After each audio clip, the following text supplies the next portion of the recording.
as this song plays, I did a video a little while ago on the thought of the day being healing is courage, and I wanted to expand on that because when I say healing is courage, I don't necessarily mean that it has to be the traditional sit down in a chair and talk to somebody for an hour about whatever. Like, talking therapy is not the only kind of therapy out there. I think there's a ton of things, and after this weekend and having the expressive art therapy summit, and also I mean, I've been on my own journey of spirituality, and what does that mean?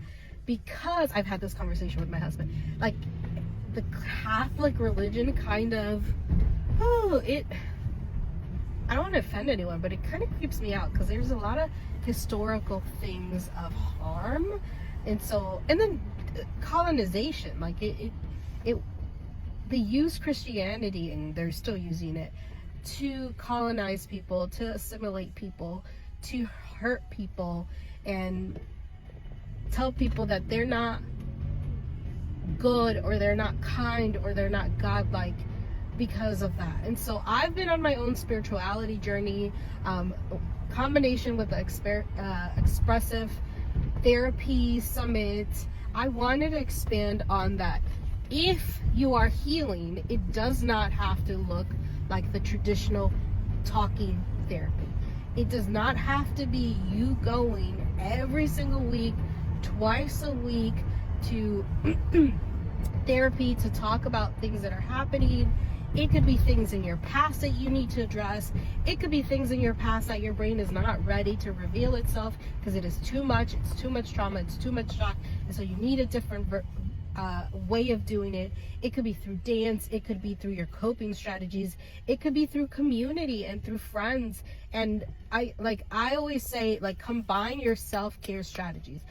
I am known for talking about self-care 24/7. I switch up my self-care because I believe that you shouldn't be dependent on one way.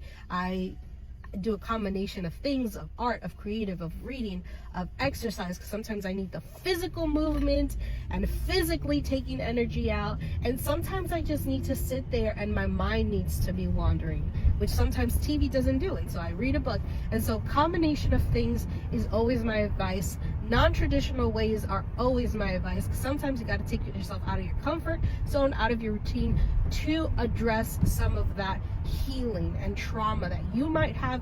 Trauma for you is not the same way others see trauma. It could be a small change in your life, but if that's your trauma, that's your stressor, that's it. And then talking about the physical movement, it also reminded me about, like, students.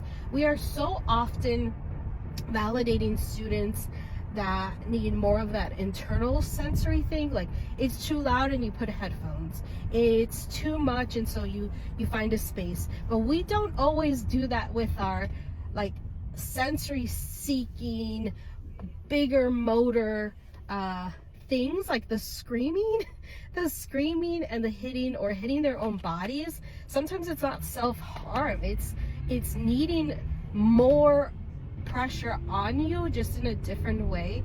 And I laugh because my daughters do that. Like, once in a while it throws me and my husband off, because my daughters will randomly, like, ah, and for me as a parent, I'd be like, if you need to scream, you can go chill outside, you can go play outside, that's perfectly fine. But we don't do that often in schools.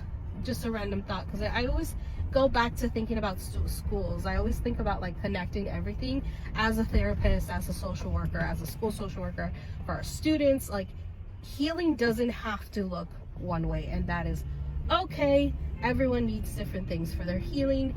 Just something that I wanted to expand on.